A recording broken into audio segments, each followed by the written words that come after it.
अब हम बात करेंगे क्रॉनिक सबड्यूरल हेमाटोमा के बारे में। क्रॉनिक मतलब लॉन्ग स्टैंडिंग।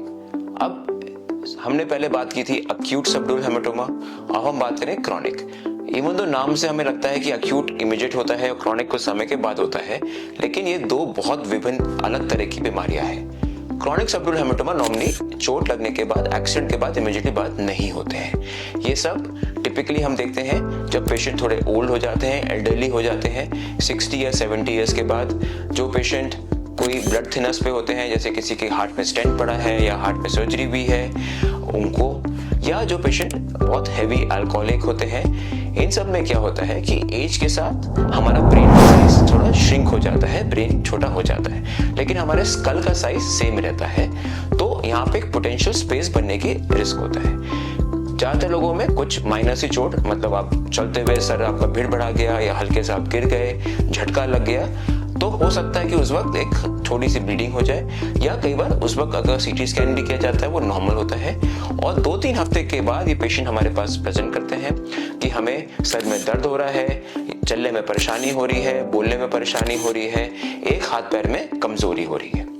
तो उस समय जो चोट लगने के कारण जो थोड़ी ब्लीडिंग हुई, उसकी वजह से धीरे धीरे समय के साथ एक मेम्ब्रेन बन जाता है, एक परत बन जाती है जो थोड़ा ब्लड लीक करती रहती है और एक क्रॉनिक सबड्यूरल हेमाटोमा बन जाता है। ज्यादातर केसेस में ये बिल्कुल लिक्विड क्लॉट होता है, लिक्विड ब्लड होता है, और धीरे धीरे समय के साथ बढ़ने के कारण वो दिमाग को दबा देता है, जिसके कारण वो सिम्टम्स हो जाती है।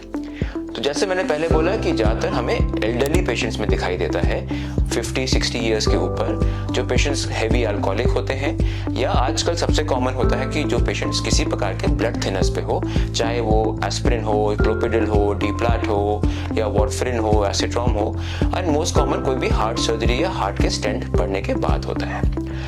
इसका इलाज डिपेंड करता है कि पेशेंट को सिम्टम कितने हो रहे हैं। अगर कोई बाय चांस पेशेंट बेहोशी में आता है तो उसको इमरजेंसी सर्जरी करके उसको क्लॉट निकालना बहुत जरूरी होता है। अगर कोई पेशेंट हमें बिल्कुल बातों बात होश में आता है, हल्का सा सिम्टम दिखाई देता है, तो हो सकता है उसका इलाज हम कुछ दवाइयों से या सपोर्टिव समय के साथ करें, कि कुछ केसेस में हम देखते हैं कि अपने आप क्लॉट के साथ समय के साथ गायब हो जाते हैं। अगर किसी पेशेंट को परेशानियां बढ़ती जाती हैं, कि हमने देखा दवाइयों के बावजूद भी उनकी वीकनेस बढ़ती जा रही है, बोलने की परेशानी बढ़ती जा रही है, तो नॉर्मली ऑपरेशन करके इसको हम निकाल देते हैं। इसकी बात अच्छी बात यह है कि जैसे क्योंकि ये दिमाग के बाहर है, क्योंकि दिमाग को दबाव की वजह से दिमाग काम नहीं कर रहा है, तो ज्यादातर केसेस में इसमें रिकवरी 100% हो जाती है।